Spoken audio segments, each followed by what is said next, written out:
दुर्योधन का वध, श्रीकृष्ण का रहस्यमयी कार्य। महाभारत की सबसे चर्चित कहानियों में से एक, जहां श्रीकृष्ण के सिर्फ एक इशारे ने एक ऐसे योद्धा के अंत की कहानी लिख दी जिसे हराना लगभग नामुमकिन लग रहा था।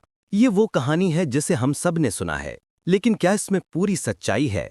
आखिर उस लंगोट या पत्तों की कहानी का सच क्या था जिसने युद्ध का पासा पलट दिया? आइए आज हम महाभारत की इस मशहूर कथा और उसके पीछे छिपे सच दोनों को जानते हैं। महाभारत का युद्ध अपने आखिरी पड़ाव पर था। कुरुक्षेत्र की धरती कौरवों के खून से सनी हुई थी। भीष्म, द्रोण और कर्ण जैसे महारथी मारे जा चुके थे। 100 बेटों की मां गांधारी के कुल का अब बस एक ही चिराग बाकी था, दुर्योधन। अपने पुत्रों की मौत से टूटी हुई, लेकिन पुत्र मोह में फंसी गांधारी ने अपने आखिरी बेटे को बचाने का फैसला किया। कई प्रचलित कथाओं और लोक मान्यताओं के अनुसार गांधारी भगवान शिव की बहुत बड़ी भक्त थीं और उनकी तपस्या के कारण उन्हें एक अद्भुत वरदान मिला था। वरदान ये था कि गांधारी अपनी आंखों पर बंधी पट्टी को खोलकर जिसे भी नग्न अवस्था में देखेंगी, उसका शरीर वज्र की तरह कठोर हो जाएगा। युद्ध के 18वें दिन गांधारी ने इसी शक्ति का इस्तेमाल करने का सोचा। उन्होंने दुर्योधन को आदेश दिया कि वो गंगा में नहाकर बिना किसी वस्त्र के उनके सामने आए। दुर्योधन के लिए ये एक जीवनदान था, एक ऐसा कवच जिसे कोई हथियार भेद नहीं सकता था। वो अपनी जीत पक्की मानकर खुशी खुशी अपनी मां के शिविर की ओर चल पड़ा। लेकिन शायद किस्मत को कुछ और ही मंजूर था। जब दुर्योधन अपनी मां के पास जा रहा था तो रास्ते में उसे सृष्टि के सबसे बड़े रणनीतिकार भगवान श्रीकृष्ण मिल गए। उन्होंने बिना कपड़ों के दुर्योधन को देखा और मुस्कुराते हुए कहा, अरे युवराज, आप इतने बड़े हो गए हैं और अपनी माता के सामने इस हाल में जाएंगे? क्या आपको शर्म नहीं आती? श्रीकृष्ण ने उसे समझाया कि एक वयस्क बेटी का अपनी मां के सामने इस तरह जाना भरत वंश की मर्यादा के खिलाफ है। अहंकार में डूबा दुर्योधन, जो कभी किसी की नहीं सुनता था, आज श्रीकृष्ण की बातों में आ गया। उसे कृष्ण की बात में तर्क लगा और उसने केले के पत्तों से अपनी कमर के निचले हिस्से यानी जांघों को ढक लिया। ये एक छोटी सी चूक थी, लेकिन प्रचलित कहानियों के मुताबिक यही महाभारत के युद्ध का सबसे बड़ा टर्निंग पॉइंट बनी। जब दुर्योधन अपनी मां गांधारी के पास पहुंचा तो उन्होंने अपनी पट्टी खोली और अपनी दिव्य दृष्टि उस पर डाली।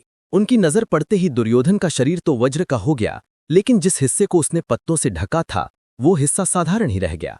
ये देखकर गांधारी रो पड़ी, क्योंकि वो समझ गई थी कि उनके बेटे के शरीर में एक जानलेवा कमजोरी रह गई है। युद्ध के अंतिम दिन द्वैपायन सरोवर में छिपे दुर्योधन को पांडवों ने ललकारा। गदा युद्ध के लिए भीम और दुर्योधन आमने सामने थे। लड़ाई शुरू हुई, लेकिन भीम के हर ताकतवर बार दुर्योधन के वज्र जैसे शरीर पर बेअसर साबित हो रहे थे। वहीं दुर्योधन, जो गदा युद्ध में भीम से भी ज्यादा माहिर था, वो भीम पर भारी पड़ने लगा। पांडवों के खेमे में निराशा छा गई। उन्हें लगा कि जीती हुई बाजी अब हाथ से निकल जाएगी। तभी श्रीकृष्ण ने वो किया जिसकी किसी ने उम्मीद नहीं की थी। उन्होंने भीम की तरफ देखकर अपनी जांघ पर हाथ से थपकी मारकर इशारा किया। ये गदा युद्ध के नियमों के खिलाफ था, क्योंकि कमर के नीचे वार करना अधर्म माना जाता था। लेकिन श्रीकृष्ण का इशारा धर्म की स्थापना के लिए था। वो भीम को उसकी वो प्रतिज्ञा याद दिला रहे थे जो उसने भरी सभा में द्रौपदी के अपमान के समय ली थी, कि वो दुर्योधन की जांघ को तोड़ देगा। भीम इशारा समझ गए। उन्होंने अपनी पूरी ताकत से गदा का प्रहार दुर्योधन के उसी जांघ पर किया जो वज्र की नहीं बनी थी। इस एक बार से दुर्योधन की जांघ टूट गई और वो दर्द से चीखता हुआ धरती पर गिर पड़ा।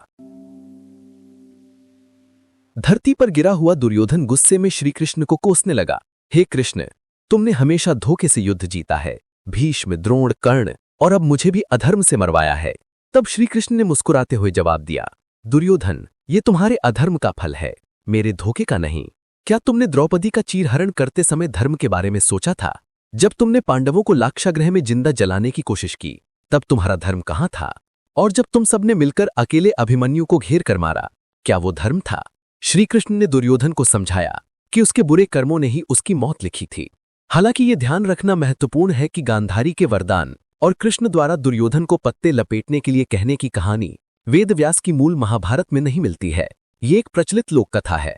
मूल महाभारत के अनुसार दुर्योधन गदा युद्ध में बहुत माहिर था और उसे हराना मुश्किल था।